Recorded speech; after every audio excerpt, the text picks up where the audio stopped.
Hello, hello. I'm hopping on to the Facebook Live Pose of the Week show a little early today because I have to pick my son up early from school. They're in the midst of final exams and they only have to go to school part of the day, and then it's off to the races studying for the next round. It is an exciting transitional time here as we transition from the end of the school year into the summer months and a new schedule. And one of the things that makes transitions much more smooth is the way you approach them, especially if you approach them with awareness and with a very strong foundation. Now, what do I mean by that? Well, for example, if you think about a sun salute and you think about what part of your body touches the floor in a sun salute, often you have your hands and you have your feet. So that would be your foundation, the part of the body that touches the floor. So when you're flowing through a sun salute, hopefully you're not throwing yourself through one, you want to make sure that you have a very strong intention and awareness of rooting through the four corners of the hands and of keeping your feet solidly anchored even as you move from pose to pose.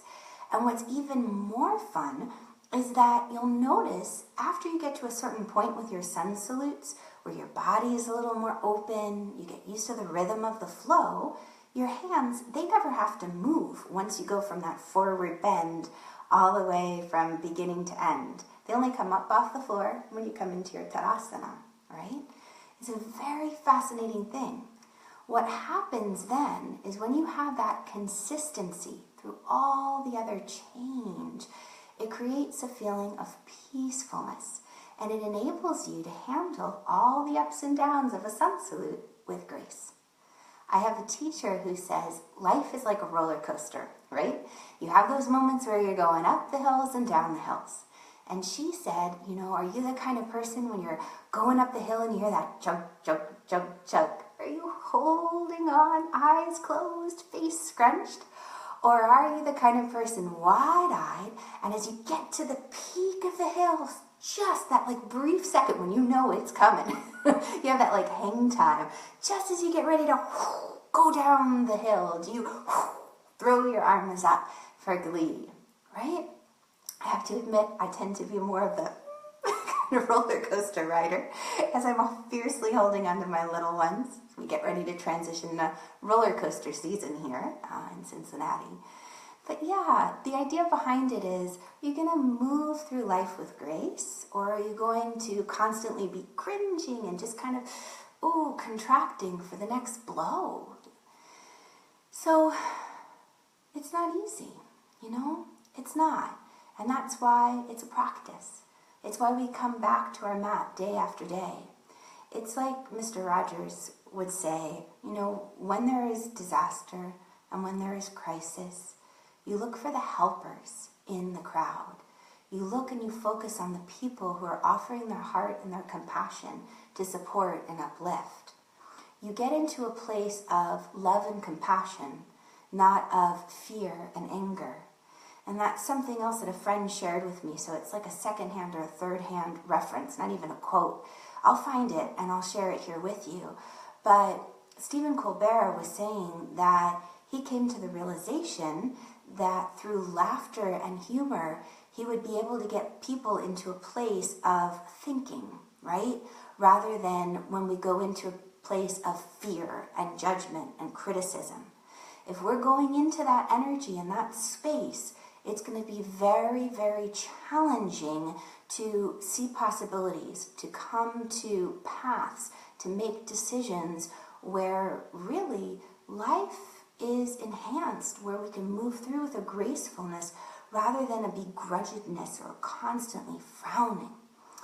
So practicing, as silly as it seems, a sun salutation and setting a firm anchor through the four corners of your hand can bring you that connection to consistency, can bring you into the rhythm of your breath, and you realize that there is a connection.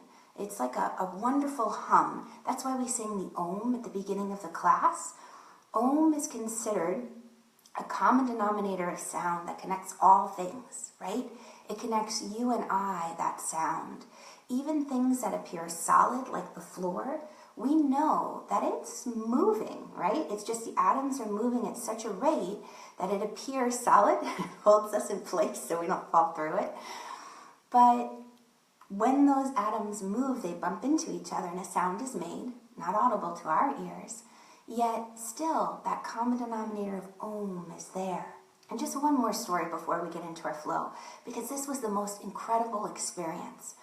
I attended a workshop with one of my teachers many a moon ago, and there were about 300 of us in this large gymnasium.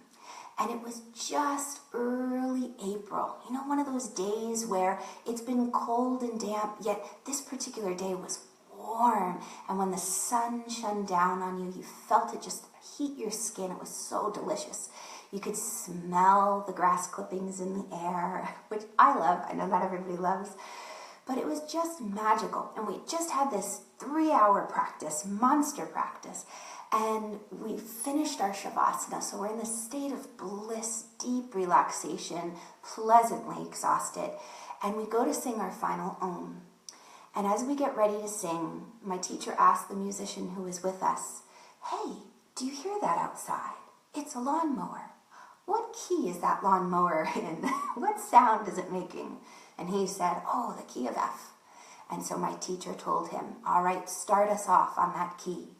So we did, and we all sang our Oms, 300 of us, connecting to this lawnmower.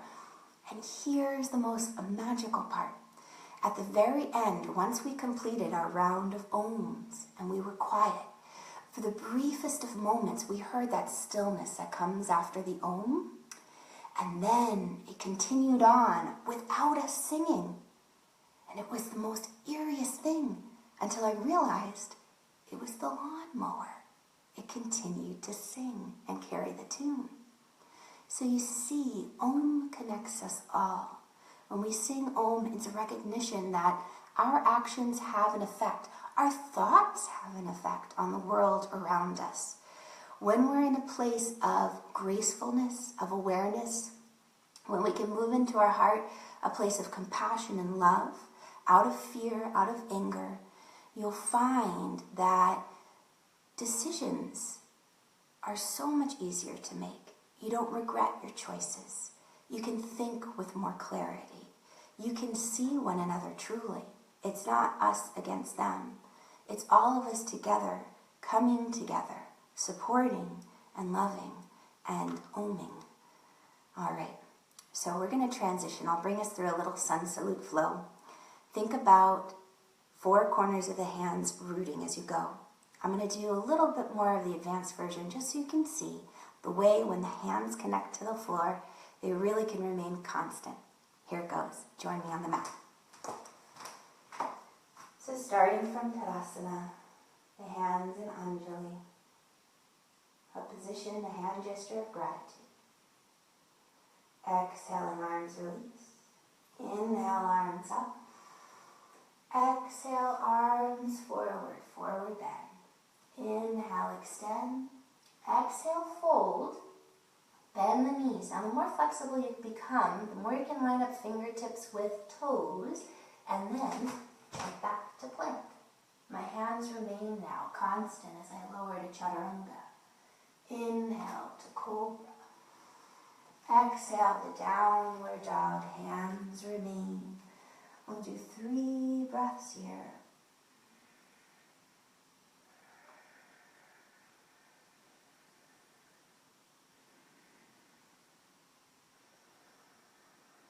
And then you can step or you can jump the feet forward, little baby hops. Inhale, extend, the hands lift up a little maybe. Exhale, fold.